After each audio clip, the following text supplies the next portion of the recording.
Lakotas! This is our land! The men died for the women and the women raised our children! Now's the time to resist! If none of us are brave enough, we're all gonna die! Stand up and resist!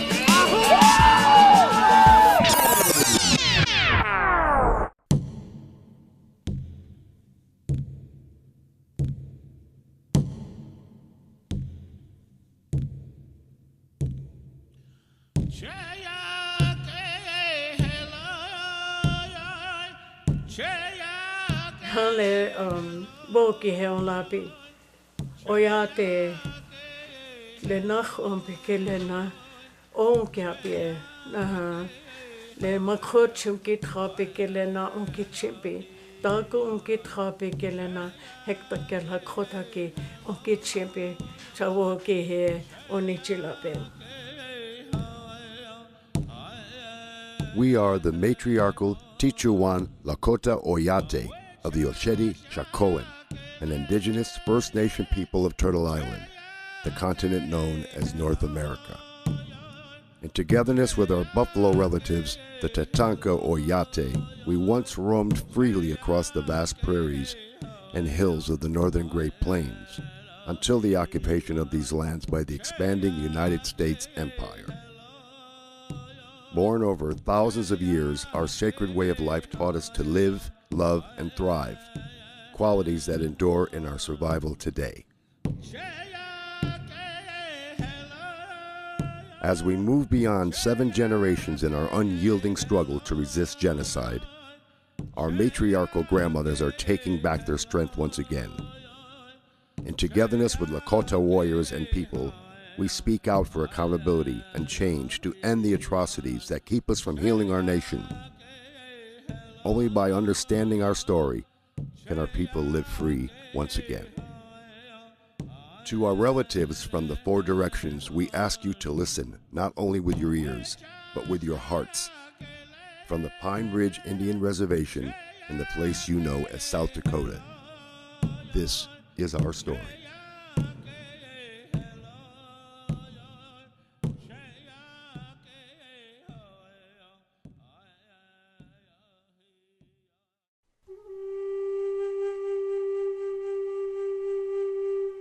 We did not ask you white men to come here. We do not want your civilization. We would live as our fathers did, and their fathers before them. In 1492, the indigenous Arawak people of the Caribbean islands encountered Christopher Columbus of Spain. Columbus wrote in his log, "They would make fine servants. With 50 men, we could subjugate them all and make them do whatever we want." Columbus proceeded to unleash a reign of terror unlike anything seen before. When he was finished, 8 million Arawaks, virtually the entire native population of Hispaniola, had been exterminated by torture, murder, forced labor, starvation, disease, and despair. Columbus's atrocities with cross and sword were justified by the Christian doctrine of divine discovery and set religious and legal precedent for the invasion and genocide of America's indigenous peoples for the next 500 years and beyond. By 1650, a precarious relationship between the First Nations of the east coast of North America and New England colonists was collapsing into slaughter and enslavement of native people by settlers who wanted more land and wealth. We find that most of the English colonies sanctioned and encouraged scalping Indians. In 1776, the United States birthed the first 13 states on land taken through the ethnic cleansing of dozens of eastern seaboard tribes. The Declaration of Independence further enshrined the belief of Euro-American settler supremacy by declaring native peoples to be merciless Indian savages. In 1787, the United States adopted its Constitution. Article 6 established treaties as the supreme law of the land. Despite this supreme law, treaties with sovereign native nations became slippery promises, easily broken when convenient. In 1823, in the case of Johnson and Graham Leslie v. McIntosh, the Supreme Court of the United States ruled that the First Nation people's right of occupancy was subordinate to the United States' divine right of discovery. The United States has unequivocally agreed that discovery gave an exclusive right to extinguish the Indian title of occupancy. This landmark ruling provided legal cover for governmental policies that would claim white Euro-Christian supremacy as justification for stealing indigenous lands and for the genocide of native peoples. In 1849, the California gold rush triggered the mass western migration of settlers, putting them in direct conflict with existing indigenous nations. In 1851, anxious to protect white settlers on their way to California and to avoid a full-scale war with the Lakota and our allies, the United States requested the Treaty of Fort Laramie with the Sioux and other northern Great Plains nations. 6 Sioux men signed the treaty, which recognized the Lakota Nation's sovereignty over a vast territory amounting to approximately 5% of the continental United States. With the end of the Civil War in 1865, the United States sent its war-hardened soldiers on a crusade to settle the West. Led by the growing dogma of manifest destiny, the U.S. claimed the God-given right to expand its borders from sea to shiny sea. Damn any man who sympathizes with Indians. I have come to kill Indians and believe it is right and honorable to use any means under God's heaven to kill them. In 1868, unable to defeat the warriors of the Sioux, Cheyenne, and Arapaho nations fighting to protect our lands and people, for the first time in its history, the United States appealed for peace and drafted the Second Treaty of Fort Laramie. The treaty established the Great Sioux Reservation, including the Black Hills, and unceded Indian Territory, to be set apart for the absolute and undisturbed use and occupation of the Indians, and that no white person or persons shall be permitted to settle upon or occupy any portion of the Indian Territory. Unable to defeat our free Lakota people with military might, the U.S. government increased the use of deceptive practices to subvert our matriarchal system and to create the appearance of agreement when our lands and rights were stolen. It is my purpose to utterly exterminate the Sioux. They are to be treated as maniacs or wild beasts, and by no means as people with whom treaties or compromise can be made. Just 3 years later, in 1871, the U.S. government ceased to recognize Indian nations as sovereign and independent with the passage of the Indian Appropriation Act. This legislation legalized the theft of our treaty-protected lands and further threatened our way of life with our buffalo relatives. The civilization of the Indians is impossible while the buffalo remain upon the plains. The mass slaughter of our buffalo relatives, the Lakota Oyate, lasted from 1871 until 1910. In just the first 7 years, buffalo hunters decimated the great herds of buffalo nearly to extinction. The U.S. Army encouraged the slaughter by providing free ammunition and supplies.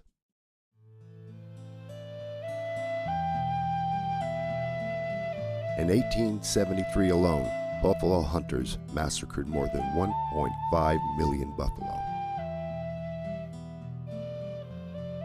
As planned, our people became increasingly dependent on the U.S. government for even the most basic of human needs, like food, clothing, and shelter.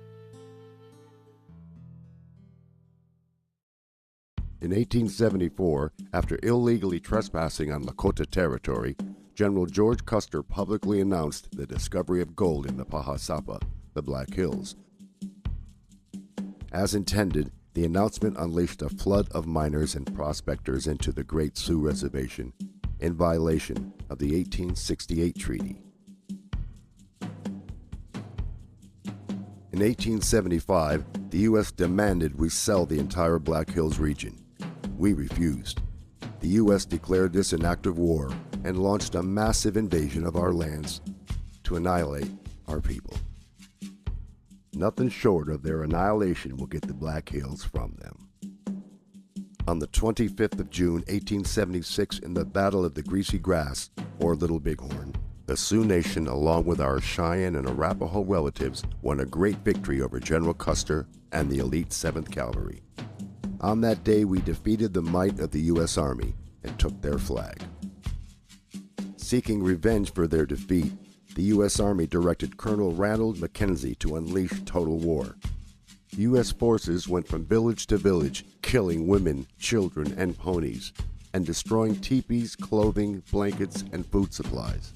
The U.S. then launched a sell or starve policy and withheld rations to coerce our people to sell the Black Hills and to relinquish our sovereign rights. These inhuman atrocities forced the surrender of many Lakota people to the U.S. agencies by spring of 1877.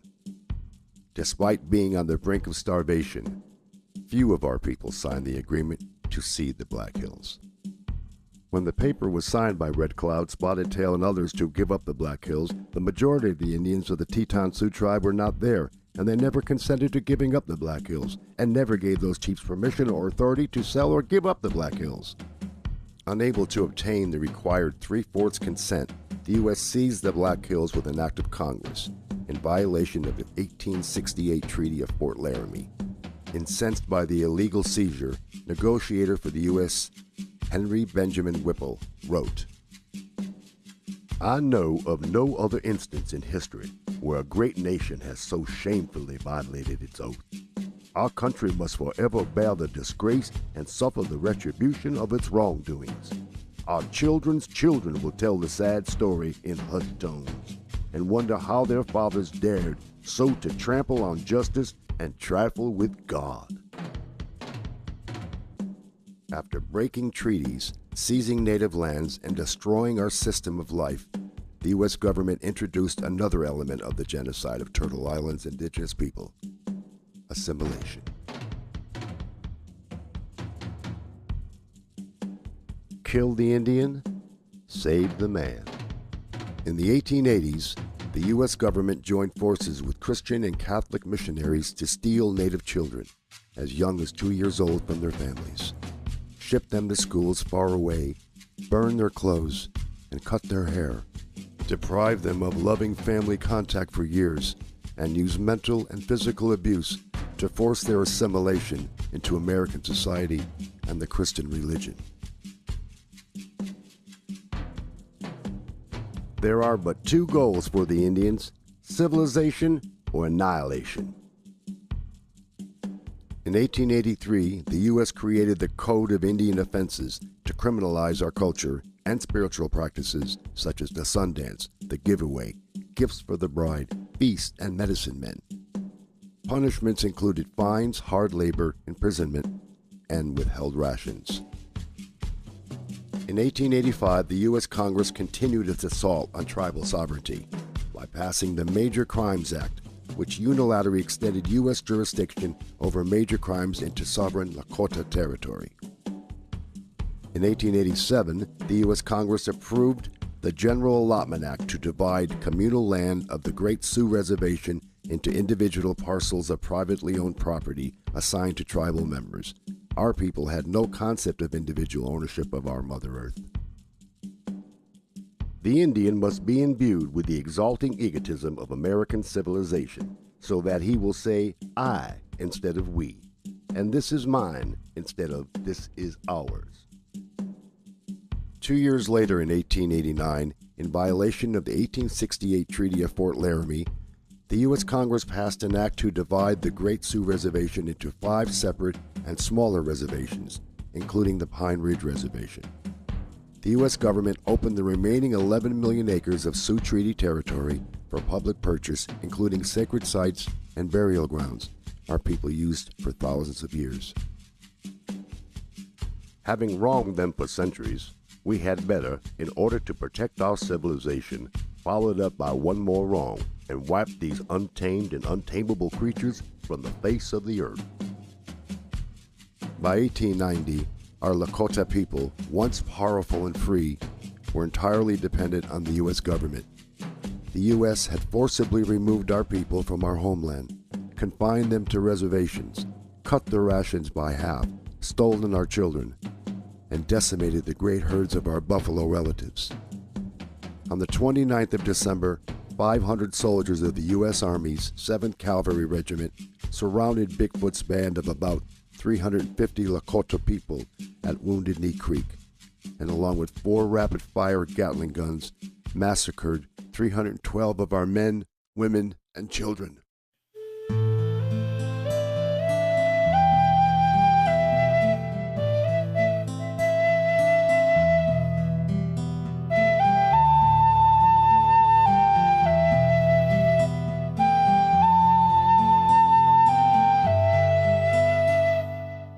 Our people know Wounded Knee as a massacre. The U.S. government calls it a battle. 23 U.S. troops were awarded the Medal of Honor.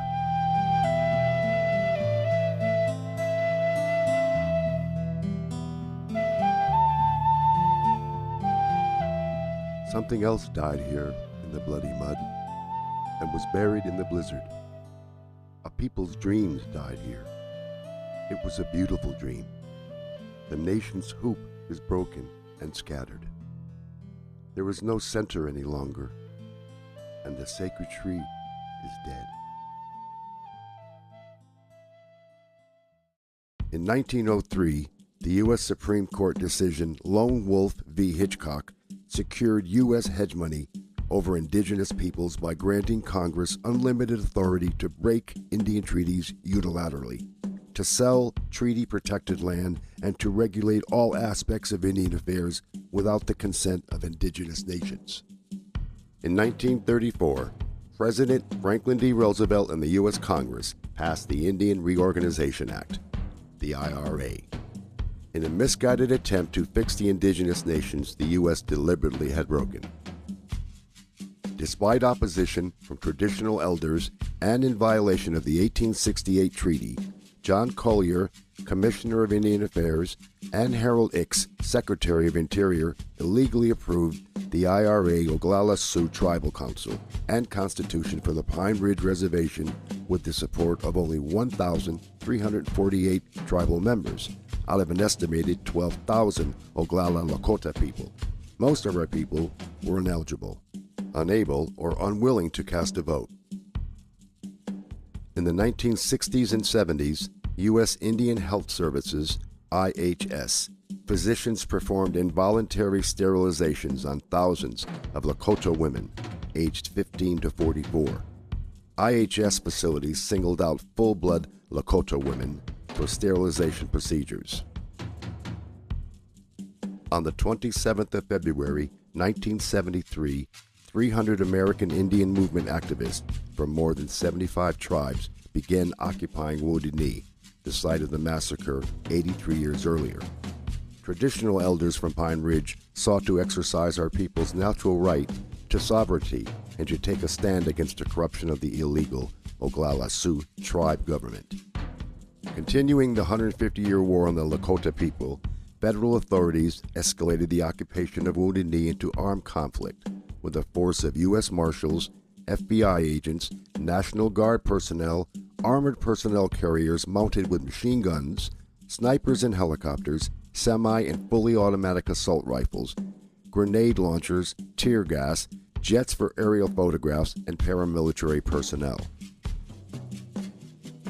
The occupation ended after 71 days, when a local Lakota man was killed by a federal sniper and both sides agreed to disarm.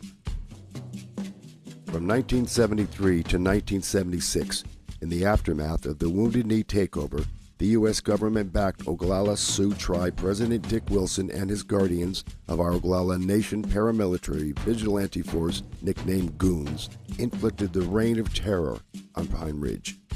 More than 60 grassroots activists, traditional full-blood Lakota people, and our supporters were assassinated. 300 were harassed and beaten, 562 were arrested, of which only 15 were convicted of crimes.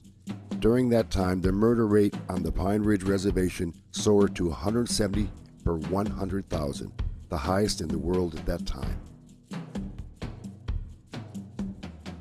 In 1980, the U.S. Supreme Court ruled that the 1877 seizure of the Black Hills was illegal, but did not return the land to our people, offering money instead.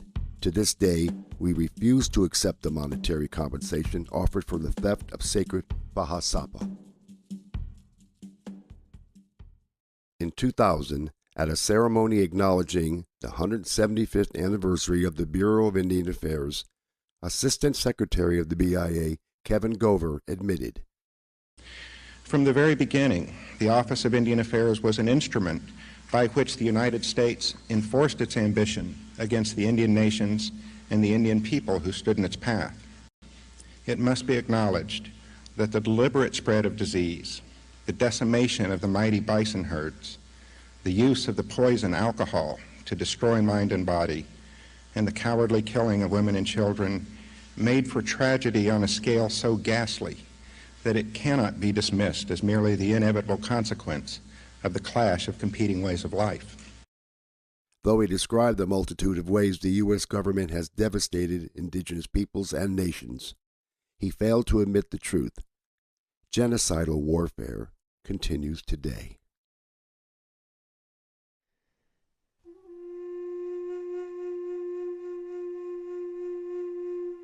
The genocide of the Lakota people is not just a tragedy of the past, nor is it fiction depicted by the vanishing Indian or noble savage, so common in movies, television, and in popular culture. In truth, genocidal actions continue to be inflicted upon the Lakota every day, compounding the historical trauma of mass murder, boarding school abuse, and enforced poverty that is passed from one generation of our people to the next. The inhumanity continues because the founding belief of American culture supremacy has never been challenged. Ongoing atrocities are felt most profoundly through the lives and experiences of our elders, the warriors who protect them, and other traditional and grassroots Lakota Oyate who struggle against a corrupt system put in place by the U.S. government. To speak out within this system is an extraordinary act of courage. The price of courage is retaliation. The United States classifies Lakota freedom fighters as domestic terrorists. We suffer abuse, neglect, and withholding of food, housing, and other services necessary for our well-being, even physical assault, imprisonment on false charges, and assassination. It is with great love for our people that we tell our story despite the cost. We draw upon the strength of our ancestors to create a future for our children and grandchildren. Just as our ancestors refused to sign away our sovereign land and rights under conditions of starvation and abuse, we resist the slow, silent form of genocide inflicted upon us today. We were a matriarchy. We are a matriarchy. The matriarchal system was created by three women, three matriarchal grandmas. One that was miserable, one that understood the balance of love, and the other one that gave the men the direction to be who they are, to protect the nation. Which the four nations came out with the four headsmen. Do you see the three grandmothers? In between the said old men. So you got 1, 2, 3, 4, 5, 6, and 7. The three grandmothers are in there. See? That's why we're known as the Ocheti Shakoe. But the Tetuwan nation itself, Tetuwan, was these three grandmothers. The Dakota, Nakota, and Lakota. See, the matriarchal system was a powerful way of governing itself, where women told us men what to do. We don't do that no more because we're living a patriarchal lifestyle. Many of us think that by 1868, when the last treaty was made, that by then that those soldiers had realized that we got to keep these women out of here.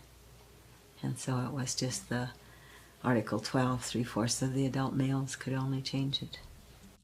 To subvert Lakota sovereignty and our cultural system of matriarchal leadership, the U.S. illegally forced its patriarchal form of government upon our people, called the Oglala Sioux Tribe, OST, administered by the Bureau of Indian Affairs, BIA.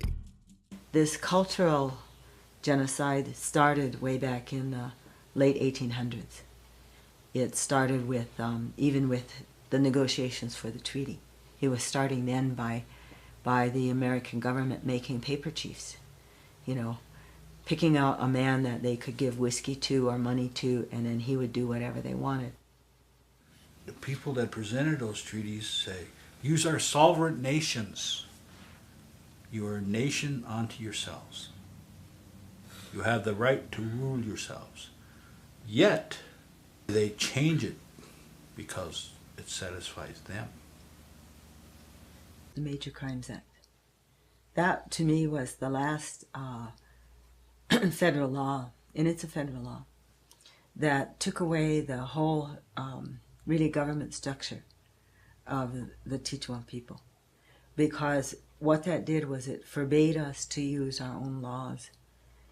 Because we were, quote, primitive savages, then the federal government took it upon themselves to impose this law and, in essence, take away all of our own enforcement rights ourselves. So by our not being able to enforce our own laws, then you have really destruction of people. Founded on corrupt values of the U.S. political system, the Oglala Sioux tribe is easily manipulated by the U.S. policy goals, yet shielded from oversight by its sovereign status. OST officials are able to pass blame and responsibility back and forth with the BIA for the devastating socio-economic conditions this system creates. The IRA Tribal Council government process is a federal funded program. It is not a government. The tribe and Washington, D.C. is in serious violation of human civil rights violation. They broke every inch of our rights, and nobody's doing anything about it. Even our own tribal government since 1934 to 2012, they're in serious violations of human and civil rights. Not doing nothing, nobody. My advice to the people today who ask me about the IRA process is throw the whole system out the door. Lakota grandmothers are the traditional matriarchal leaders of the Lakota Nation and are the key to a renewal of political and cultural sovereignty for the Lakota Oyate. Women are for survival. They're always for the survival of all the people. And so they have to look further, and they have to look broader, and they have to see, okay, what's going to happen if we do this, or we need that, or, you know. So in our prophecies it said that during these last days, which we are in now, that then the women would start coming forward again. Every treaty has nothing but males on it, don't it, brother? And not once do you see a woman's signature in there. Do you know why? Because the women are the only ones still free. If our men who know who they are, they will ask our opinion. They will ask direction and guidance from the women. Our elders are the customary leaders who administer full sovereignty and keep traditional language, culture, and wisdom alive within our people. They are the heart of our nation. They are actually the backbone of the nation. They basically carry the language, the culture, and the history. They are you can say, the treaties, the actual treaties, living, breathing treaties. And because of our elders, our way of life still exists. Nobody puts the elders first.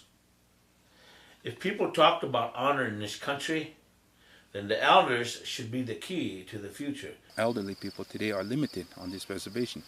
Once we lose the elders, we're going to lose everything. Traditional elders are outspoken in the fight for accountability and change. Consequently, they are neglected by the OST government and often abused by those entrusted to care for them. I said we're slave to them. Seems like we're in a concentration camp. That's what we are now. The way they carried on, the way they treat us. How can we do it? Where we have to go to get help? There's no one here. Every time we go someplace, ask for help. We can't do it then. We can't. There's no money. We can't help you. So we get along the best we can. I'm just sick and tired of what's going on there. A lot of people need help. Right now, a lot of people need food. The lights are shut off. the propane is out. I'm an elderly, and whenever I need help from the tribe, I don't even get help from there. We ask for help, and then they said no, you don't have no money. Then I go to Pine Ridge. Then I said, there's no money here. So all I say, well, what happened to the money that the elderly people get, I guess from Washington?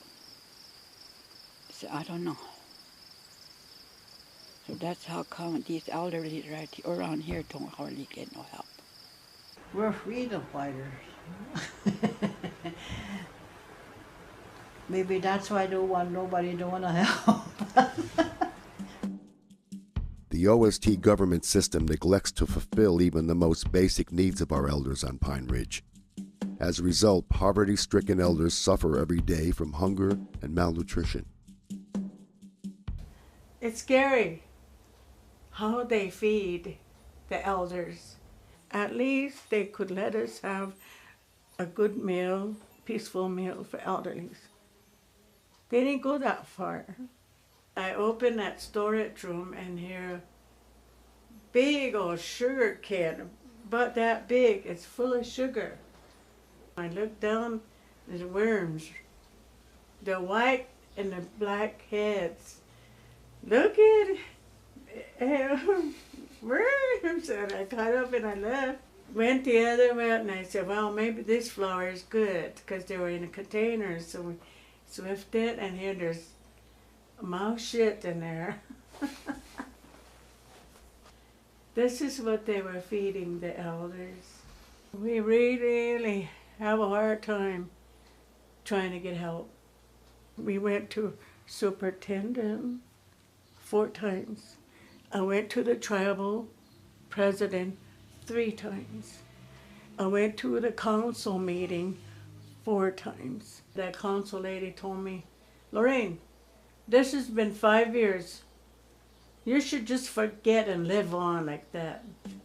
In protest of these conditions, elders in the Porcupine district of Pine Ridge occupied their meals for the elderly building for 34 days in 2011 to force action on the abuse, neglect, malnutrition, and theft of elderly funds they experienced. Nobody would listen to the elders. They tried the court system, they tried the BIA, they tried the tribal council, and other, resources that were available. And last but not least, they brought it to Strongheart. Because they exhausted all their remedies from every level that you can think of. And we told them one thing. You come to us, there's only going to be done one way. We're going to take possession of that building and we're going to hold it. And we wouldn't give it to them until they met these elders' demands. That was the only way to get some attention to this abuse and this stuff going on. We called the health department, so they came. I got that written statement. They condemn everything. Money intended for elders, the Meals for the Elderly program, and to rebuild their building was stolen. And even today, elders in the Porcupine district often have no reliable source of food. A lot of elders don't get their meals, though. They're supposed to be giving these elderly meals to the elders that need it, that can't make it transportation-wise to the building. They go out and they're supposed to deliver them, and a lot of times it doesn't happen. They see us like we're dogs. I pity my auntie Cecilia, begging for food. They don't want to help her. That is the biggest genocidal holocaust, when you destroy your own professors. And that's your grandmas and grandpas. Those are your professors to the nation that they're from. And that's Lakota. The fate of the Lakota Oyate is intertwined with the ecology of the land, patriarchal systems of control that inflict abuse and neglect on Lakota grandmothers do the same to Grandmother Earth. We know what it is to live off the earth, the land, the trees, the four-legged. We know about them things. We have a value system there. Our culture is tens of thousands of years old. It's not just a few hundred years old. It's tens of thousands of years old, and it might even be older than that. The only way you could live within this geographic area was how our people lived. And if you look any place all over the world where indigenous people live in their own way within that geographic area, that's the only way human beings should live. Otherwise, they're going to destroy it. And that's what has happened over the whole world. When a man moves away from nature, his heart becomes hard. For thousands of years, Lakota people have lived freely on the land in togetherness with our buffalo relatives, the Tetuwan Oyate. This sacred way of life was intentionally targeted by the U.S. government.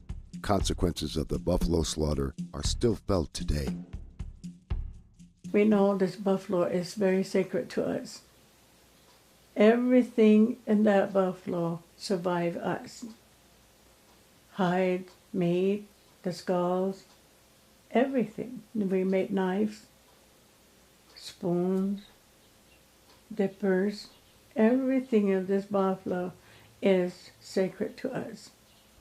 We have that symbiotic spiritual relationship with the buffalo and with all the animals, with the earth, with the Black Hills.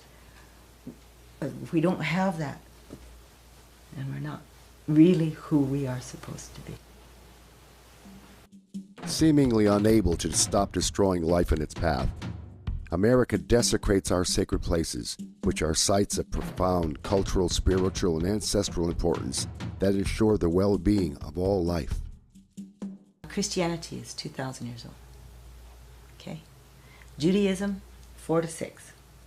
Some say 4,000, some say 6,000. Okay? We are tens and tens of thousands of years old. We know these sites in a totally different way.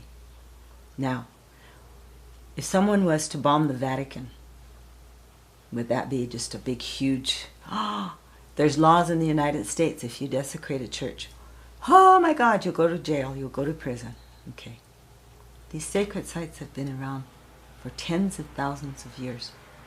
Our ancestors, ancestors, ancestors, ancestors, all were there, walked there, prayed there, did ceremonies there that we still do. To destroy those, no. You don't do that to sacred places. Like the Black Hills. Like Cave Hills, where I was telling you about these. That was a major sacred site. There were hundreds of caves. There were hundreds of, people call it rock art. Those are spirit messages. Hundreds of them, maybe thousands. And they were destroyed. It's like seeing one of your family members dead. It's probably even more than that. Unlike the protection sacred sites receive in other countries, the United States has done little to protect the holy places of Indian tribes. Often, in fact, the federal government knowingly desecrates these sites. Yes, you can comment all you want on environmental impact studies, and you can go to the environmental quality committees or whatever they are. And they'll all look at us real nice and give us cups of coffee and say, oh yes, we hear you, and they'll do whatever they want. We do not inherit Mother Earth from our ancestors. We borrow her from our children. In spite of the outrage and outcry of our people, the U.S. continues to permit corporations to ravage and rape Grandmother Earth and to pollute our drinking water. As they leave our lands in ruin, they steal from us our means of survival and our future. Corporations have been destroying the rights of the two-legged right before your eyes, but you're just too blind to admit it. This is where the physical genocide of our people is coming in, because we have more than 3,000 abandoned open-pit uranium mines that have been here for 40 years. All that radioactive dust constantly. We're breathing it in constantly. It has gone down into the groundwater, we drink it. It's on the surface water, we drink it again. The cattle, all the animals, horses, everything, they eat the grass. We pick berries. All of those are covered with radioactive dust. By the mid-1970s, there were 380 uranium leases on native land and only 4 on public or acquired land. Winona LaDuke wrote an article in 1992 And in there, she talks about a public policy that was written under President Nixon in 1972, declaring our treaty territory, our region, a national sacrifice area to radiation. That's not genocide. They did it 2 places, with us here, the Great Sioux Nation here, and in the Southwest with the Navajos. The Crow Butte Resources uranium mine has had leaks and spills every year since they have been in operation. We have no clean drinking water at all. None. Worries the animals. The birds used to be noisy here all summer. No more. The ecology of the whole system is toxic. They're not going to come around. They know.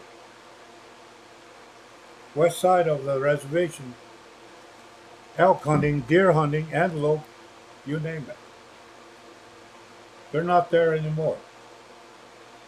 Yeah, rangers bring a whole bunch there and turn them loose. Within a year, they're not there. They move away. West side of this reservation is uranium into Wyoming. Society doesn't want to understand that until the sickness occurs. By then it's too late. We have the lowest life expectancy on the Pine Ridge Indian Reservation.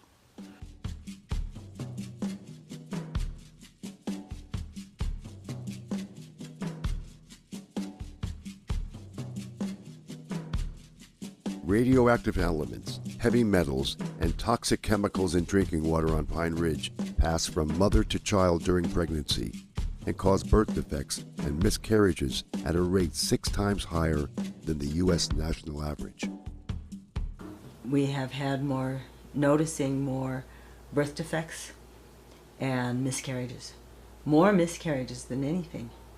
Young girls from the age capacity of 14 and 19 are failing to ovulate right now. That's genocidal warfare, America, which you're still doing.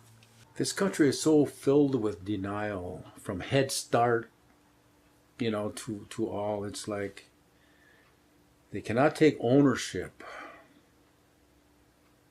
of this devastation, the desecration, this constant destruction. I would just like somebody to stand up and say, we got to stop destroying this earth. This is what a corporation will do to you when you uncover their behavior. They want to destroy their truth. So if they say that the commonwealth of American money is value, think again, America. It's not valued. See? That's all they do anyway. That's what they're good for. They're designed to destroy. The annihilation of the buffalo, our forced confinement to the arid Pine Ridge Reservation, and our resulting dependency on food rations provided by the government have brought diseases never before seen by our people.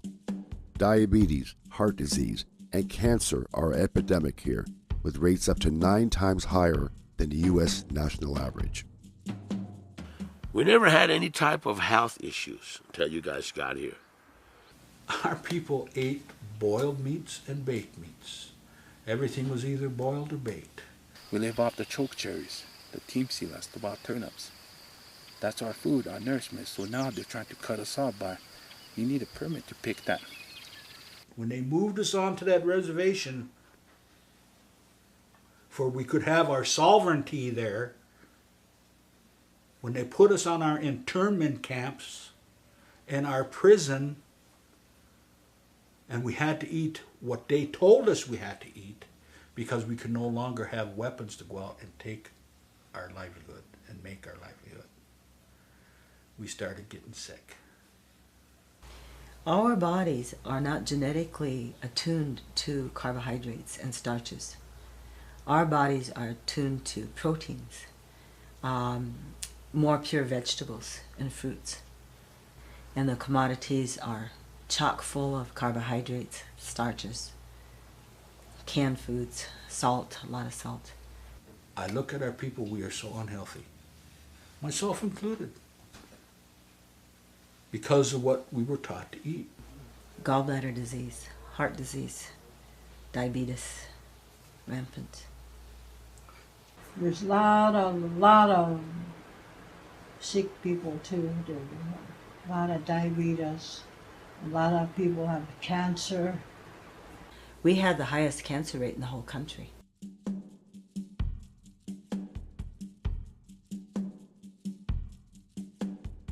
Despite being responsible for our desperate conditions of life, the U.S. government fails to provide adequate health care and medical services through the Indian Health Service Program, IHS.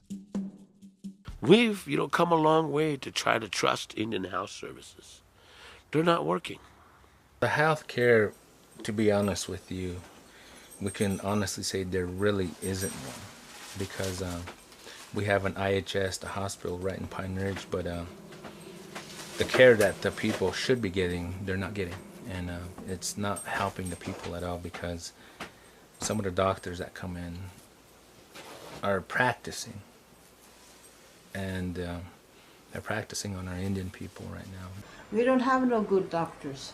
The doctors are just training. They're getting training here. They come here and they trying to learn about things, and they give us the wrong medicine. A lot of times the diagnosis is a misdiagnosis, and they'll give, medicine that they think might help, and then they send the people home. And we've seen a lot of accidents and otherwise deaths that have occurred on the reservation because of that. My granddaughter, she had a car wreck. And she got broken ribs and a chest. She got really hurt, bad hurt. And here took him to hospital, and this doctor said she gave him pain pills, and they could take her home. She's all right. So they brought her home, and she got sick, and she almost died. They want to do away with us, totally, completely, one way or the other. For more than 150 years, the U.S. government has consistently exercised a policy towards the Lakota people. Assimilate or die. They made us understand one thing. Be white. The U.S. enforces policies to crush our traditional way of life and our ancient wisdom and understandings, which are rooted in our beautiful language.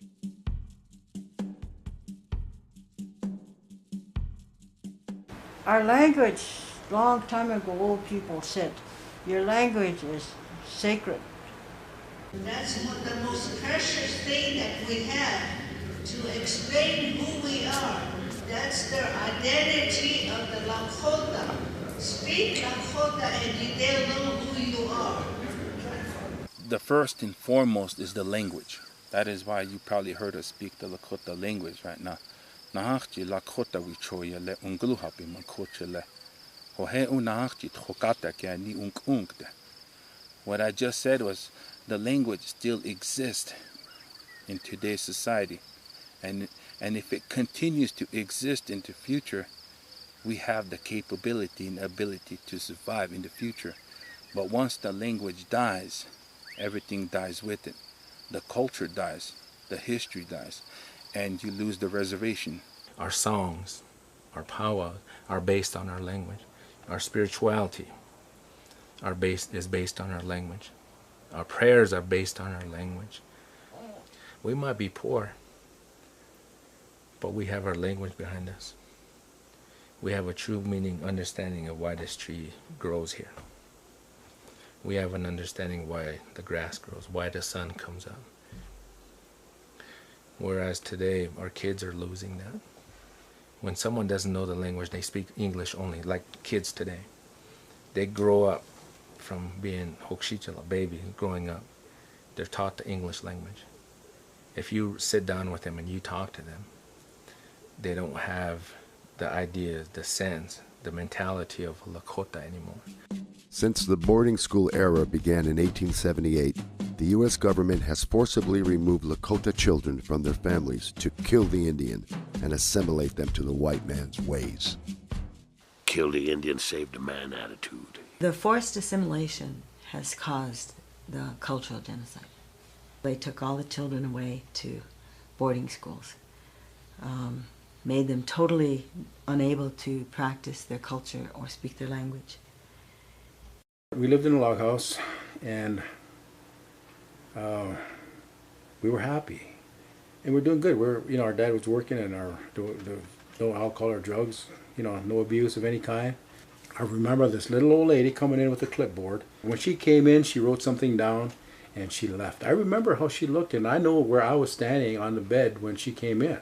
All I had to do was write it down, which made it fact, and then they removed you. The next thing you know, we're being loaded onto army buses, and they took us to a town called Mobridge. When we got there, there were army buses all in a big circle, all filled with Native kids. We had no idea or clue where we were going. We ended up in Pierre, South Dakota, the capital of South Dakota. We ended up there. There's a boarding school there, and that's where they unloaded us. That was a national policy, to kidnap or just legally take Native children from their parents. They gave these prisoner of war camps to these different churches to build their mission schools and to take the children away and teach them about Christianity. Christianity has devastated our people because they did not understand how we prayed. We're heathens. They took our children, they put them in boarding schools, or they just simply took them away and beat them if they didn't learn, quote unquote, Christianity. Christianity has been the failure in every religion. And it's a failure in indigenous country because it don't belong here. The sacred pipe belongs here. Just like this earth and the four-legged and the wing creatures in the trees. That's the real power. Native students were beaten, whipped, shaken, burned, thrown downstairs, placed in stressed positions, and deprived of food. Their heads were smashed against walls, and they were made to stand naked before their classmates. The boarding school is really mean to people. Sometimes they punished us. If we talk our own language, they punished us. So when we talk our own language, we have to whisper. Many times, children were killed when they spoke their language. The Bureau of Indian Affairs committed these acts against the children entrusted to its boarding schools, brutalizing them emotionally, psychologically, physically, and spiritually. They've succeeded in killing the indigenous spirit in almost everyone. As a result of the cultural assimilation of the boarding school era, our people struggle to preserve our indigenous identity, values, and language. Not just the Lakota people. It's all the nations of this country. All our nations. The elders are our teachers. And most of our elders nowadays are forgetting their jobs. They're the boarding school people. They're the ones that were sent to these boarding schools and beaten if they spoke their language, or beaten if they did their artwork. So they were encouraged by a board, a ruler, a stick, or whatever you want, not to have those values that they were given. Elders, do your job. Teach the young ones. Today, the foster care system perpetuates the policy of assimilation through government-sanctioned kidnappings.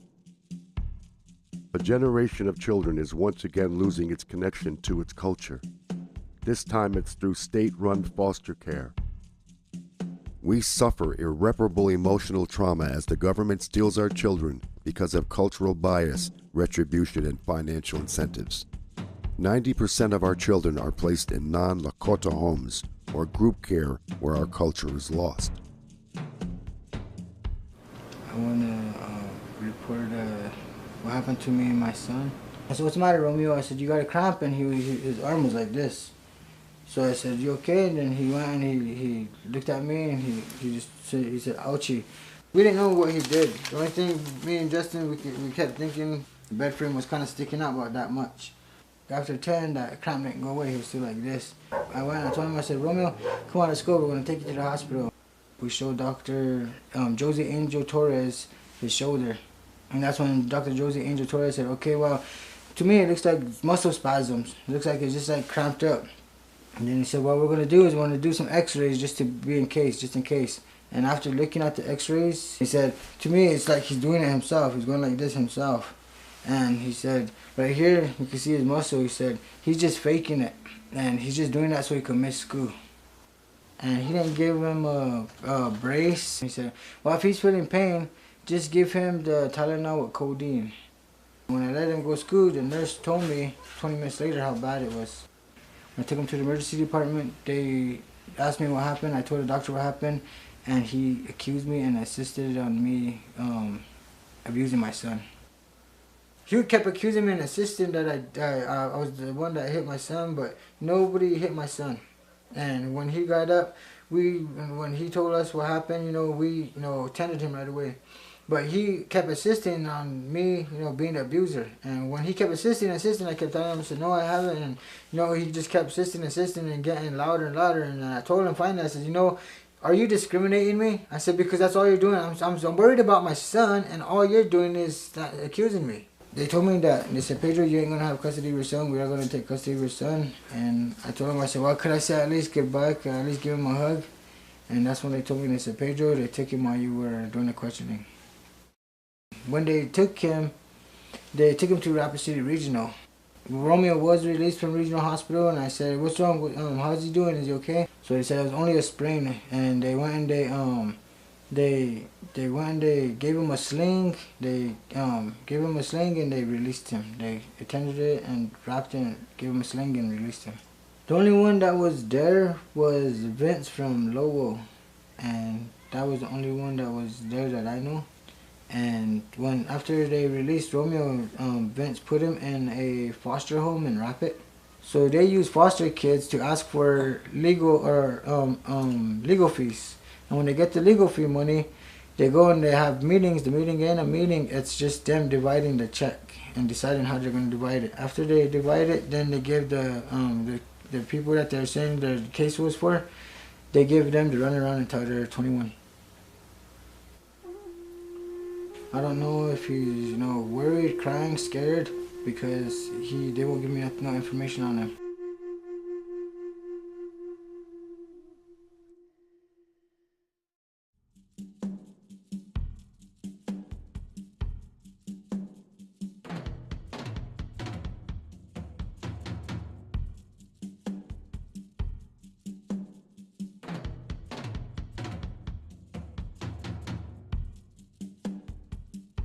I've seen young girls, little young white girl tell me her troubles. A little white girl telling a fucking Indian. This was in Pennsylvania, in Saltburg, Pennsylvania, this little white girl, 9 years old. She said, "I like everything that you say, Indian." She called me an Indian too. I loved it. And this little girl, she said, "Everything you say is true, and I love that. Unfortunately, I don't have that at my home." "Why not?" "Because my mom and dad, they put me in front of a TV and they leave out the door." "What?" She says, "Yeah, they don't love me. Come here." I pulled her close to me. That little girl hugged me and I hugged her and her body shook, man. And there's white people sitting there. I'm like, what the fuck is wrong with you guys doing this shit to your kids? Either all mouths drop wide open, eyes got big. Fuck, you're creating this shit, man. But that's happening every day in every American's household. There's no value of love for your children. That's child neglect, right? That's child abuse, huh? Oh, but that's okay for white people to do that shit to their own fucking kids. And everybody else does it. We either have our kids taken away from them, or we're sanctioned, or we're put in fucking jail. But it's okay for you white people. Portrayed as a universally accepted standard of excellence, the Western educational system continues the cultural genocide of Lakota people by forced indoctrination into American culture, social institutions, values, customs, and language. I believe in knowledge, but I don't believe in white man's education. I could count 2 times I cried on one hand. I said, I just came down from the hill. I said, I never cried so hard. I know what it's like to cry.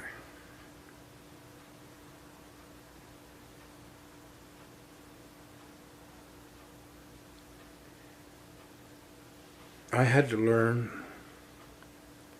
on my own about our way of life.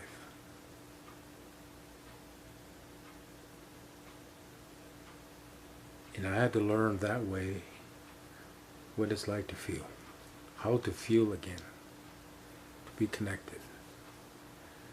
Because I was a cold SOB. I was raised in a boarding school. The boarding school mentality is still here today. A forced education that's sometimes physical and emotionally hurting our kids is still here today. We talk about forced education. It's still forced today because we're literally telling, as you know, if you look at administrators, look at a parent and say, your child needs to come to school. You're pulling that child away from a family setting that we as Lakota say is the strongest point of a child, family. Because that child learns from the mom and dad, the grandparents, aunts and uncles of who they are as, you know, identity. When you pull that child out and that child has no foundation, you have a 100% chance that child you can change. How you want that child, you can build that child yourself. But that child is going to be affected because it's losing everything. It's losing the culture, the language, the history, even spirituality. In the high school department where I was teaching, they started speaking a lot of language in other classrooms. And those teachers were telling them that they can't do that. They can only do it in my classroom. And they said, well, this is our language. You know, we're getting ready when we get into Mr. Laisbat's class and we're going to speak Lakotas. We're getting ourselves ready. And after a while, 2 of the teachers started removing the kids. Literally, like they were little elementary kids. They would put them out in the hallway so they wouldn't speak Lakota in their classroom. The department chair came to my classroom and told me that anything that I do in the classroom cannot leave my classroom. Teaching of the language, speaking of the language, anything pertaining to our culture and our language cannot leave my classroom. The teachers started kind of harassing our daughter, our younger one, and then harassing my wife because they're saying that she's not learning. They're pretty much saying that she was illiterate because she spoke the language, her native language. We were hoping they were going to work with us. But pretty soon they were telling us that our young one, they were going to fail her. To us, they were saying that she was a failure because she spoke her native language. And then we ended up having a meeting with the principal. And she came out and told me and my wife, you know, to our face that don't be speaking Lakota with her at home. That really hurt us because everything that we wanted to do was breaking down because this system, a Christian system that came in, we felt like was attacking us because we kept our language, our culture, and our history. To keep our language strong, we had to keep it going. But the system wanted us to break down. As long as they say they're teaching the language in the school system, millions of dollars come into the school. But if you go to all these schools, they're not teaching the language.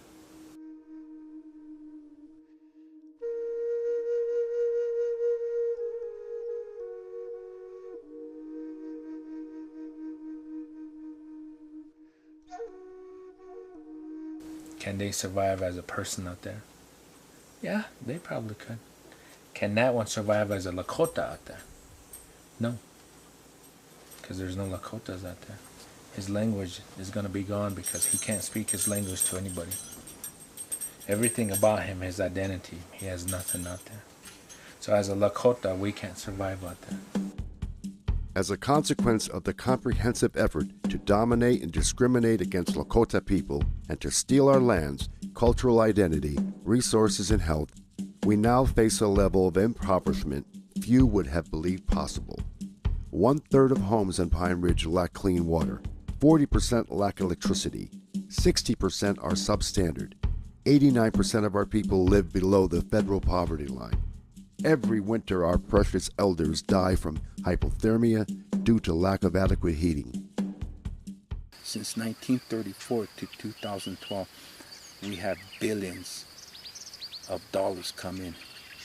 And look at our infrastructure. Look at our economy. You've just been here. But well, look what happened to the money. Every turn, it's being misused, rerouted into the personal account. That's why we cannot progress.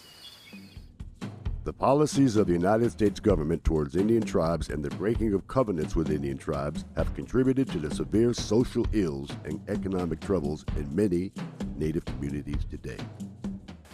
Because we're on a sovereign reservation and you're fighting the same people that's protecting the American government's, justice system and all this other shit, then the poor people go without. I have 11 kids, 8 boys and 3 girls, and there's only 3 of them that are adult. They stay at my mom's house up in Rapid City. We don't want to subject them to this. They shouldn't have to suffer right along with us in the conditions, especially in the wintertime. Because we've been having some really cold winters, the wind chill factor. We didn't have a lot of snow, but the wind chill factor at times is -40 below, -60 below, If you go in there, you'll see it's pretty much bare because we had to burn anything, all of our shoes, our clothes, just to stay warm, because I kept asking them for assistance. And I said, even if you were to just bring some of that pine wood over or cut it, or let us use your chainsaw. People are really poor, and people don't have no place to go. The homeless people. Really sad. I think everything's wrong.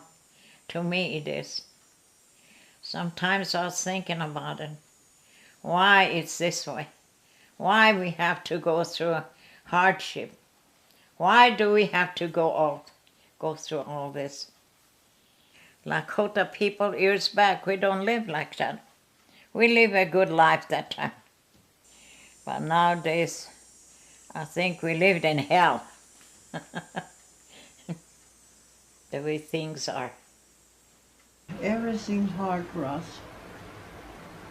They said we're elderly, we like to make trouble, we like to make complaints. That's how the tribal council said. They don't care for the people, but they're working there because they want the money. They always talk, they're gonna say, we're gonna help the Indians, we're gonna help you guys, we're gonna do this, we're gonna do that. And when the time comes, when they got in, nobody helped. I think when they get in there, they get that feel of that money, and then they forget about everything they were campaigning, everything they were gonna do. That greed. I was once told by a philosopher that the white people were an ill breed of people because they're so greedy. We're not trying to reach. We're not trying to live in a big house like that. We're not trying. We just want to live here with our grandchildren, have a good life.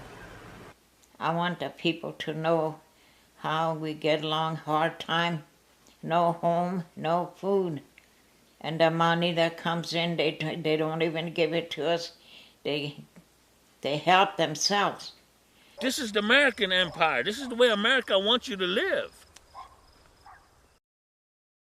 The trauma of shame, fear, and anger has passed from one generation to the next and manifests itself in the rampant alcoholism, drug abuse, and domestic violence that plague Indian country. There's an epidemic on that reservation. It's called alcoholism.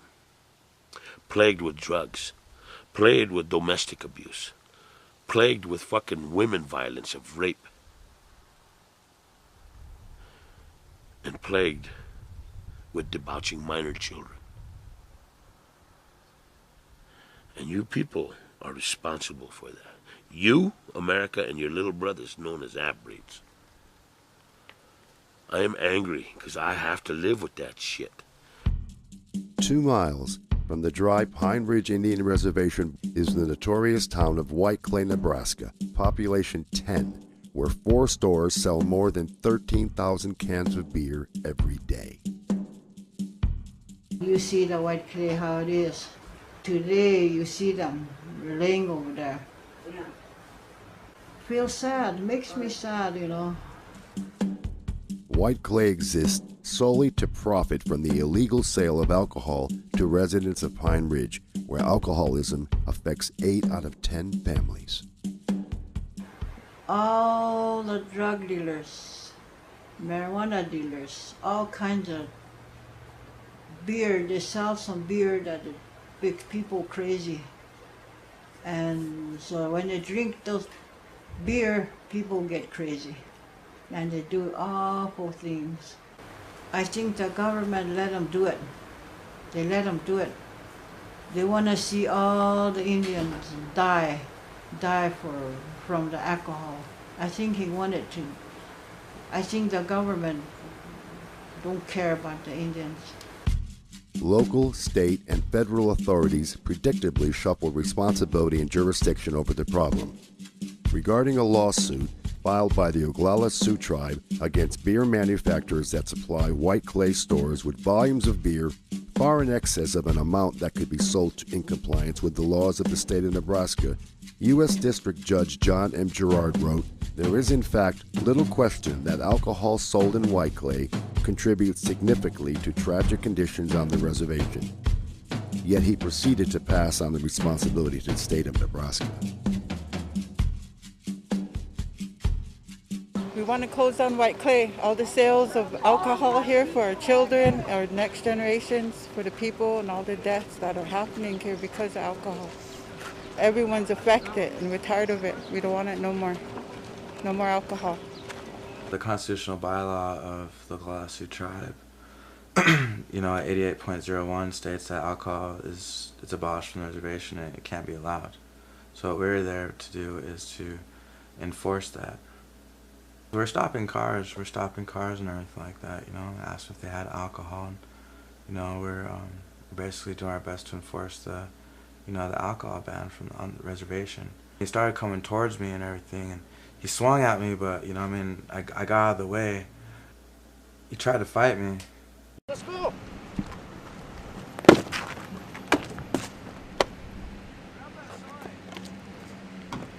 My fucking wife comes through and you guys fucking do something? You guys want something now? Want broke corn? That man that approached me, he was in this, he came out of this blue truck and everything, and he wasn't driving, he was the passenger, but the driver was a white person, and that driver works there in White Clay. He's protecting White Clay. He sent that guy, that native guy, as a plant, He sent them there on a mission to try to start something. And the police just stood there. They just stood there. 90% of crimes committed on the reservation are alcohol-related. Lakota women are raped or sexually assaulted at a rate 4 times the U.S. national average. The U.S. Department of Justice, which used the Tribal Law and Order Act of 2010 to expand its jurisdiction in sovereign Lakota territory, fails to pursue charges in 2/3 of reported sexual assault crimes. I call it planned genocide by the American government. so that there are cracks in the system, the whole system. The whole system of justice is so flawed that women all the way across the board, down to children, are total victims with no recourse. It's really, really difficult to have a sexual assault, let alone a domestic assault, prosecuted. I'll tell you a case. 14-year-old girl, sexually assaulted, statutory rape, by a bus driver at a state school on the reservation on Pine Ridge. He assaults this girl all the time at school in the bus garage. He grooms her so that she will lie for him. None of the school personnel will report this assault because he's a wealthy white rancher and he's one of their fellow employees, and almost all the people that work at the school are ranchers, and they're all friends, and they all go to the same rodeos, and they all help each other when they have brandings and everything. So they never report it. None of the teachers or principal or counselors, bus drivers, maintenance men. He also is friends with the U.S. Attorney. He's also friends with the public defender and the BIA superintendent. She lives with that white rancher. She has a baby for him. Then he starts beating her up. He beats her up until she finally leaves. But he keeps the baby. She goes to court. Court says, you have to prove you can support this baby. She never finished the 10th grade. The grandmother tries every which way to get the tribal police, the state police, the FBI, everybody to file charges when she found out what this girl was doing. Nothing happened.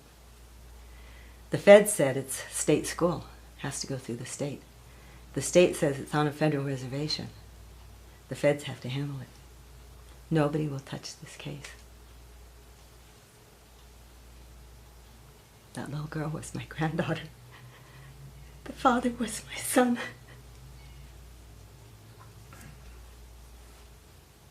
I'm the grandma who tried.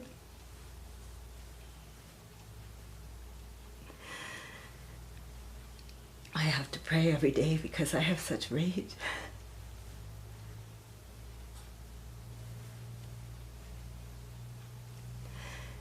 Not just at that rapist, at the judge, at the public defender who is his friend, at the U.S. attorney who is his friend, at every single person on that school who worked there, who knew, who didn't report it, at every single person on that school board who knew, who didn't do a damn thing about it, at every tribal police officer I went to. I have such rage. I have to pray. I pray and I ask the Creator. Nothing more I can do. So please take care of it. Every family I know, this has happened to. Whether it's a woman my age, or an older aunt or their mother, a daughter, a granddaughter, it has happened to.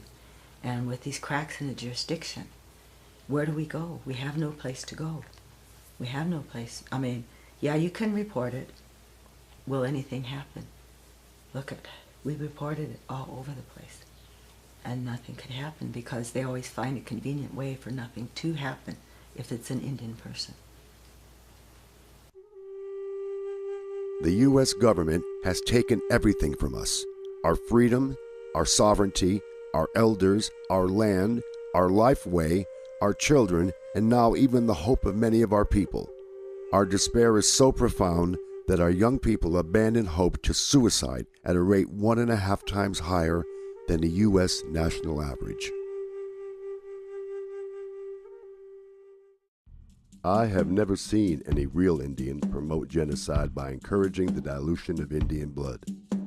A tribe is not perpetuated by non-Indian blood, and that is a fact. If our ancestors had taken this attitude 500 years ago, we would not exist as Indians today. The other side of that mountain, there is a white people there. And when you go to the other side of the hill, you're going to be smell like a white man. and your traditional is going to be gone, and your language is gone. So we all lost already. They lost their language.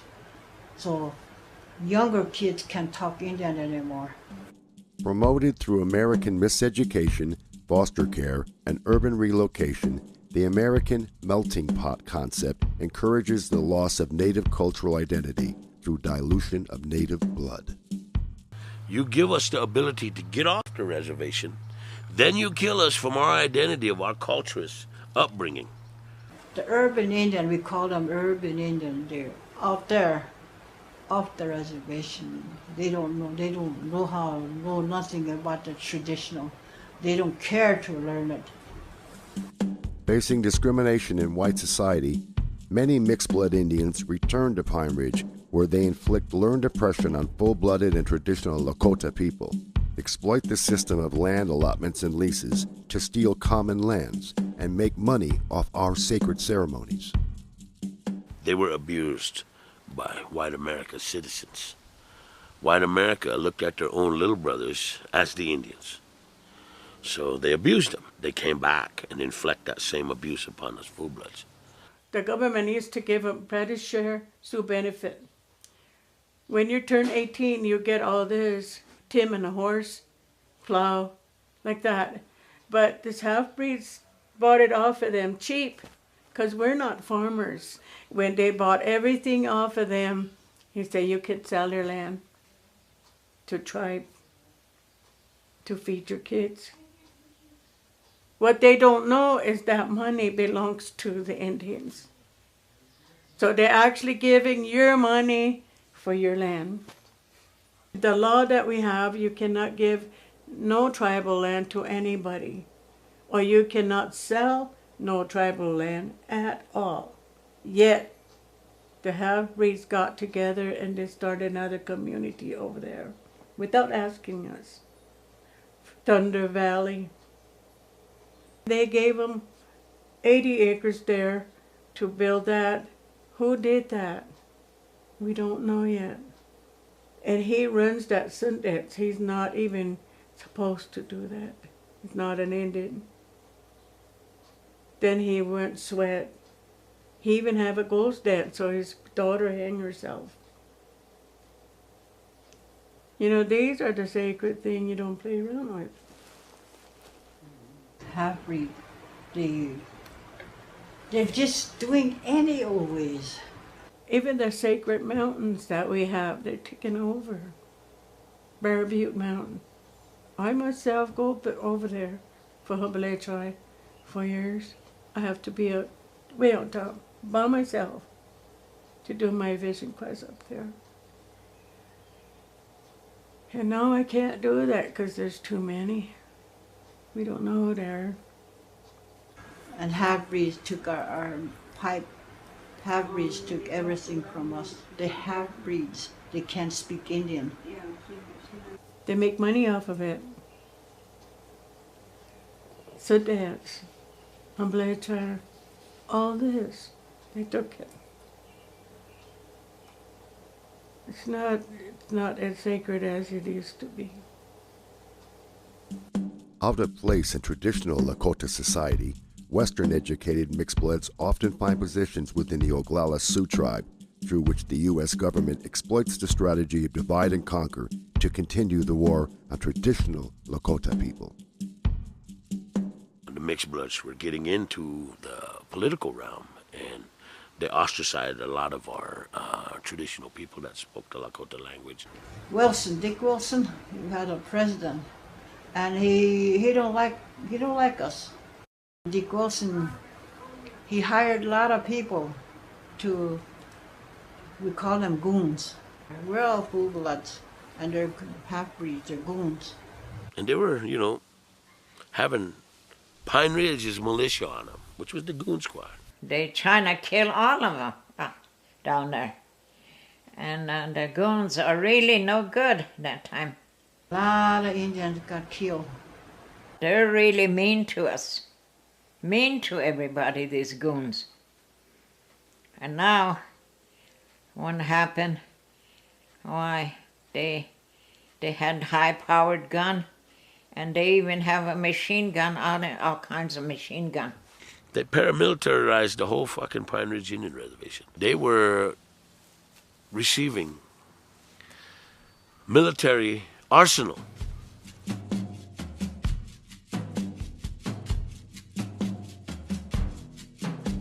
That time and that era showed that mixed bloods wanted to neutralize the traditional concepts of life like in the Pine Ridge Indian Reservation and the other 8 reservations that still were striving to hang on to their cultural identity. And they're still doing it to this godforsaken day on the Pine Ridge Indian Reservation. Today, this broken system runs rampant, fueled by drug and alcohol trafficking, creating a formidable fusion of corruption, theft of tribal funds, and oppression that further impoverishes full-blood and traditional Lakota. The whole system down there is very, very corrupt, and it's sad. Sad to say that, because those are my people. But it is very, very corrupt.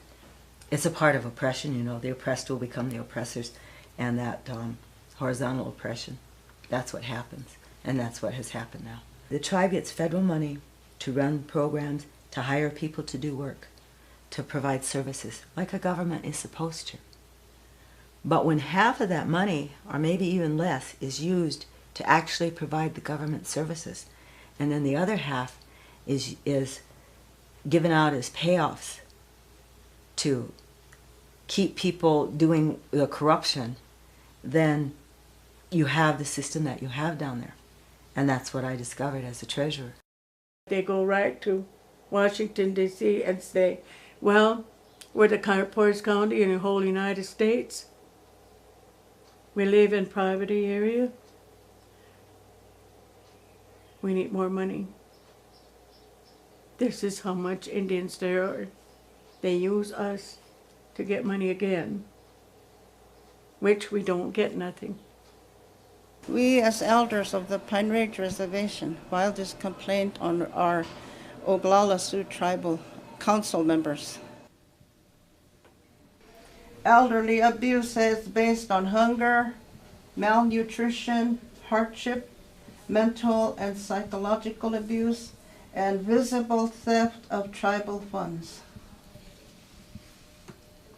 They have to answer for this. Why is there hunger? Why is there malnutrition? Why is there hardship? Why is there mental and psychological abuse? And what about visible theft of tribal funds? There's just like I said, a visible fraud going on, theft. But the Attorney General won't take those complaints because they said the tribe's sovereign. And so you need to take care of those problems there. But when we go to the court, you went with us, you've seen up to today, no action was taken seriously, or no action was taken against my complaint of elderly abuse. And they're still sitting there. Nothing has happened. I just called. Nothing happened. The system's so crooked where they would, there's drug dealers, ringleaders. The ringleaders are the main people, the brains of the operation. These ringleaders, they also have a pact with the bootleggers. The bootleggers, and they also have a pact with the embezzlers, people who embezzle from the tribal building. I used to be with Jerry Respects Nothing. Her name's Geraldine Respects Nothing. She was a drug dealer and a bootlegger. And when I was with her, there was a night she told me, she said, okay, grab everything. And I was like, what? And she said, grab all the beer. So I grabbed all her beer and on a cooler, and I spilled it in a big old duffel bag. And I grabbed all her half a G's and I put them in a different duffel bag. We had to put some clothes in there so they won't break. And then I got all her drugs. She was selling cocaine and crack cocaine because she knew how to make crack out of cocaine. So she was selling crack cocaine and cocaine, and then I put that in the bag. We took it to the Looks Twice's ranch. And when we went there was a whole bunch of tables all around. And each table was registered to somebody. And it was like bootleggers and drug dealers. So each table was registered, and one table was Geraldine Respects Nothing. So when we got there, she told me to lay out everything, one can of everything. So I laid out all her cans of, big cans, and then the different types of liquor, and then the cocaine and the crystal meth, or not crystal meth, the crack rock. And Then over here was another drug dealer and bootlegger. Over here was another drug dealer, bootlegger. Each table had a different drug dealer or either bootlegger. And when they did that, the reason why they did that, they call it the candy store. And that's the tribal council is candy store. The tribal council, the main guy that was there was John Steele. John Steele, that's how I met John Steele, through Joe didn't respect nothing. She introduced me to John Steele. And John Steele went over there with the tribal council, and they went to every table, shook everybody's hand, talked, greeted, you know, and they picked out everything they wanted. So the tribal council buys drugs and liquor and alcohol off the drug dealers and bootleggers. They all got people that work in office jobs, you know, the older ones, their parents. They work in the tribal building, they work in the hospital, they work in all these office jobs, and they're the embezzlers. And they found out they embezzled $6,028,000, and all that money went into their drug organization. So they put their money into buying drugs to 10 times their money or multiply their money. So all their money goes into their drug organization, you know, and their like if they need to pay a cop off or a CI off, you know, they'll use that money to pay them off, you know, underneath the table. They all work together. The tribal council, the police. There's even FBI's that, you know, that cover up for people. The evidence I had showed how it went all the way up to Washington, D.C., to senators in Washington, D.C., the corruption at Pine Ridge. I had all the documents in my hand. I went to the FBI, I went to the U.S. Attorney, asking for prosecution with the evidence. What happened? Nothing. Nothing. I wrote my book trying to expose this corruption. And I called it Testimony for the Innocent, for all the innocent people at Pine Ridge who don't get the government services, for all the innocent people at Pine Ridge who try to expose the corruption and lose their jobs, and for all the innocent taxpayers who pay in federal tax dollars so it can be used properly, and it's not. And the federal government is the one that sees to it that it's not. We, the freedom fighters, the traditional Lakota Oyate, the full-blooded Indians, and the activists who stand up to the genocide of our people face retaliation from the U.S. government, the BIA, the OST, tribal police, and the judiciary. We are labeled enemies of the state, even terrorists, and are victims of murder, intimidation, beatings, threats, vandalism, false arrest, and incarceration. My life was in danger all during that time in the life of my children. It's not in my book about all that we went through, all the warnings we had, everything that was going to happen to me and to my kids if I didn't stop. But I couldn't stop. It wasn't right. That was my culture. You have to be honest. My daughter lived here too with her 3 boys, and I would babysit. And she had just a little tiny car. So we let her use our big station wagon, and she let me drive around her little car. So everybody thought that little yellow car was my car. Well, we were going to Sundance, and we had to take our tents and our sleeping, all of our food, everything. We were going to be gone for a week. So we traded cars. She headed up over that viaduct, and when she got to the top, the brakes gave out. And then she went down, and no more brakes, and she had her 3 little boys in there. To get to her house, she had to go up a hill, turn, and go up a real steep driveway. She just kept praying, praying, and she did it. And when she got to the top, then she called her brother, my son, who was a diesel mechanic. He came over, and he checked it out, and somebody had professionally pinched the brakes. You don't cut them from the bottom, because in the fluid, they professionally pinch them up on top of the brake lines, so that you'll have to drive like a mile or so, and the pressure, and then they bust open, and then you have no brakes. It's hard to tell anybody when people are scared. There's a fear. People fear that if they say anything, they'll lose their emergency help, and we were threatened by the tribal government that if they see any people there, and if they go ask for emergency help, they're not going to help. They'll blacklist them.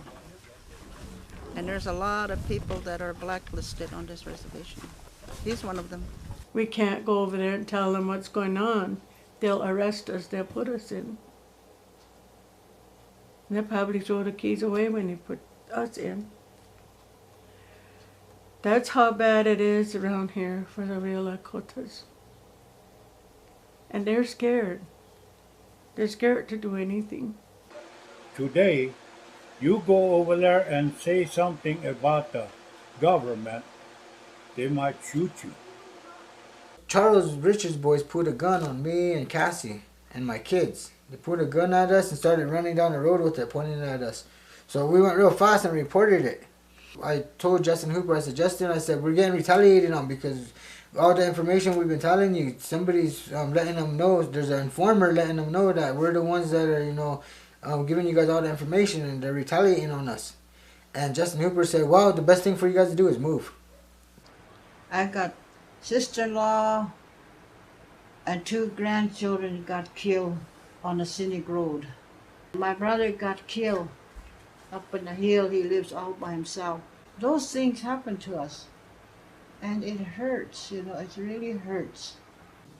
Hell, even this message, what we're telling you about, we can get knocked off, me and my elders. Long time ago, Indians fight back. Long time ago, like they killed Custer over to Montana. That time, the Indians not scared, so they fight back. But today we can't fight the government. We can't do that. We can't fight the law. The power, they have power. We can't do nothing. That's what we're facing, a big, giant, agency. And I don't know if any of us will ever get our message through. We're treated as subhuman. And they'll keep us there till, we no longer exist. Keep the people poor. Keep them fighting each other. Keep them using drugs and alcohol to get over the despair. Keep them down. Genocide. Raphael Lemkin, the human rights lawyer who coined the word genocide, defines genocide as a coordinated plan of different actions aiming at the destruction of essential foundations of the life of national groups, with the aim of annihilating the groups themselves.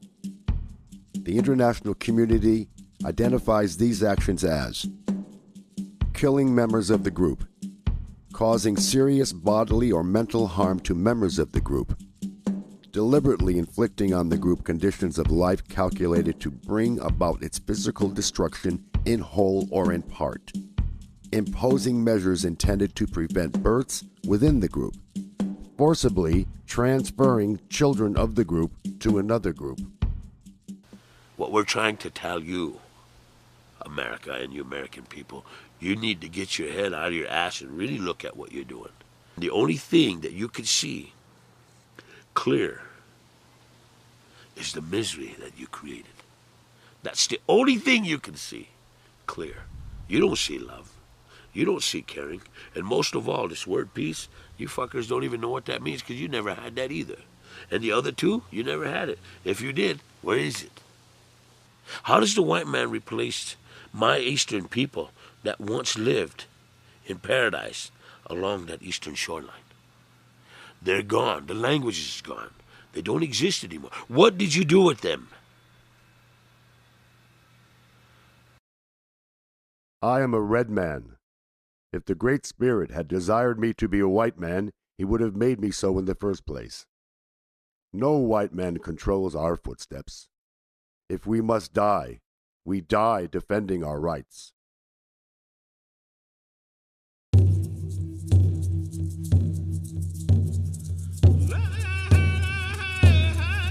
Our nation will never be conquered unless the heartbeats of our women are on the earth. In many ancient traditions, including our own, stories are told not simply to enchant, but to teach. Have you learned from our story? Has it moved you? What will you do now that you know the truth? Let us rise in togetherness from the four directions to hold governments and corporations accountable for the genocide committed against the Lakota people. By ending these atrocities, we can use our own sacred language, culture, and connection with our land to heal our people and to create a future for the generations to come. My language was born here, and it was bred here, and it was raised here, and it's always going to be here. Champho. Why do we call that big tree champho? Champho is a tree that makes sap. Okay? That's what it does. That's what we call it. Cham means wood. Pho is what comes out. Peji. Peji. No, preji. Preji. If every household on any reservation continues to use words or even song, the language grows and it continues to stay alive. We have this run called the Sacred Hoop Favado Maran. We started back in, I believe it was 1983. And that run was started to preserve the way of life on into the future. Last year we took a couple boys that was in old Iglala because they've been always drinking, and so now these days when they come on this run, they've been sober for 5 years now, ever since they came on this run. I encourage others to learn their language. I mean, especially from like elderlies and the older adults. So we're teaching him how to speak Lakota too. And this is his first year. I don't want him to go through the things I go through now. All the people that are here, like they want to be here and they want to have their prayers heard. The reason I came on this run is because I had like a lot of weight on my, feels like I have so much pressure on me right now because I live in the res. After this long run, it feels like all this weight's off me and I can just, feels like I started new again. I like making my own music. Hey yo, I wanna hang it up, but my spirit says no. Keep what you're doing cause you're on the red road. I'm just another native from the reservation, born and raised in the 3rd Poets County in the nation. People tell me one thing, I tell them another. I'm proud of myself and I'm proud of my culture. Lakota till I die, reppin' 605. Never telling lies, always gonna bring surprise. This your native tall T. On the MIC, just another prodigy. Let you know what it be, let you know what I seen. Cause I'm just another native from the 605. Trying to live it up, trying to survive. Doing my best with what I had. Cause my res life here, man, it's oh so sad. My people find each other for no specific reason. Drinking the poison, making a noise, and someone ends up bleeding, screaming, yelling, thinking that they hard, passing out, waking up with I used to smoke that weed, I used to drink that drink, but I understand my life is more than what it thinks. I look at my peak and I look at my past, but I look into my future and I hope that it lasts. That's just a little bit of what I wrote. It's called Just Another Native. With prayers that honor the past and look to the future, we will never stop asserting our natural right to live as sovereign and free Lakota Oyate on our traditional lands. The progress of why sovereignty exists in Indian country is because that's all we have left. And God damn it, we're gonna fight you, man. As a nation, we have a right to independence and freedom. And right now we are an occupied nation. We want it back to the treaty. Back to the treaty, that's the only hope we have. Our last 68 treaty territory, our great-grandparents made it this way because it was the last big territory where we could live with the buffalo and still be a nation. But they have to get out of there. They have to quit occupying it and let us do what we need to do. We want to be free and left alone. But individuals can't have it that way. It takes a nation to administer its full-fledged sovereignty. We are the traditional Tetuwan Lakota Oyate. We are the grandmothers, the aunties, the elders, the warriors, the freedom fighters, the activists, and the grassroots Oyate. Will you stand with us? Will you help us rise from struggle and be free once again? Who will stand up to the United States to help us? Which nation in this whole world will stand up to the United States of America and say you have to quit occupying their land. You have to let them live in peace and freedom and independence, just like you said in the treaty, the last treaty, 68 treaty.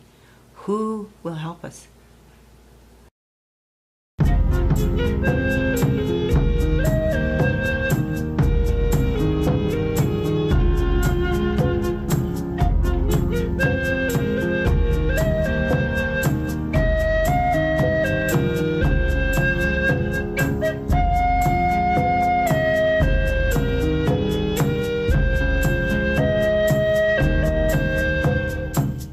Victor mitaki ha